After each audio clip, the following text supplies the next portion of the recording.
So the federal election results are in, and depending on who you voted for, you're either breathing a sigh of relief or you're questioning your life decisions over your morning cup of coffee.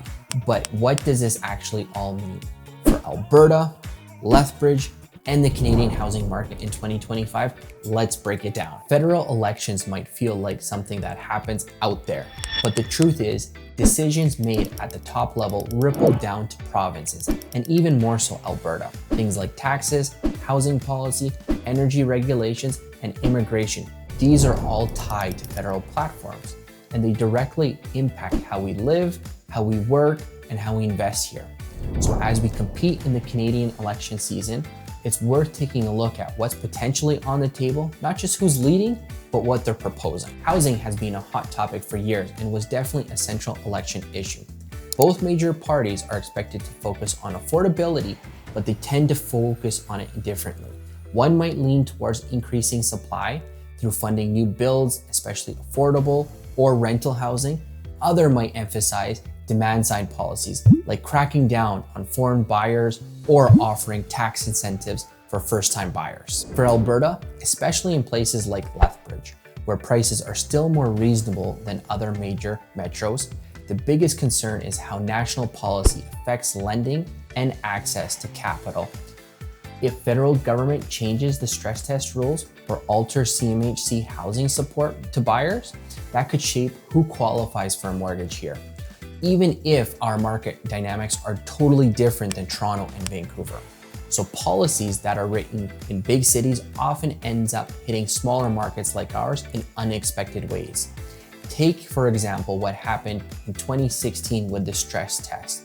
It was meant to cool down markets like Toronto and Vancouver, but we saw a real big change in our local market dynamic. Let's talk energy. Sorry, I had to, because this is a huge piece of Alberta's identity and economy. Different parties have different views on oil and gas. That's no secret. One might push harder towards renewable investments, while the other might support more traditional resource development. Neither approach is inherently good or bad, but they do affect jobs, investments, and even interprovincial relations, especially when it comes to pipelines and federal regulations. But why does this matter to the average homeowner in Lethbridge?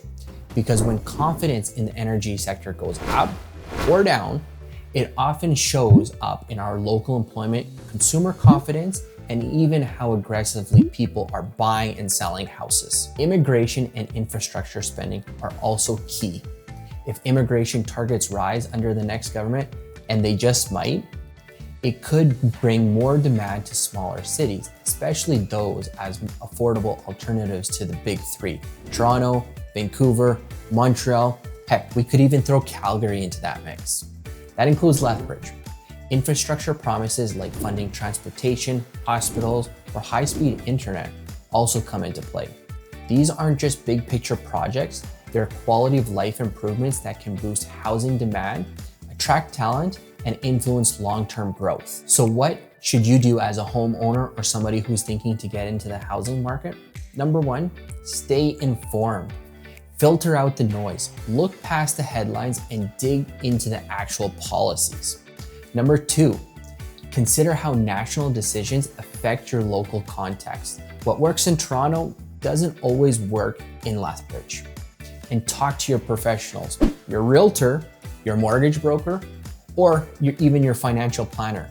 We can help you understand how new policies can play out in your specific situation. Whether we see a leadership change or not, the election will most definitely shake up expectations, and markets tend to respond to that uncertainty. If you found this video helpful, be sure to subscribe so you don't miss out on any future updates on local real estate, economy, and everything in between.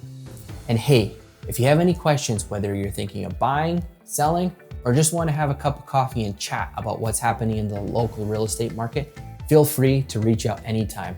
I'm Amin Iqbal, your local realtor, and I'm always happy to talk. Thanks for watching. Until next time.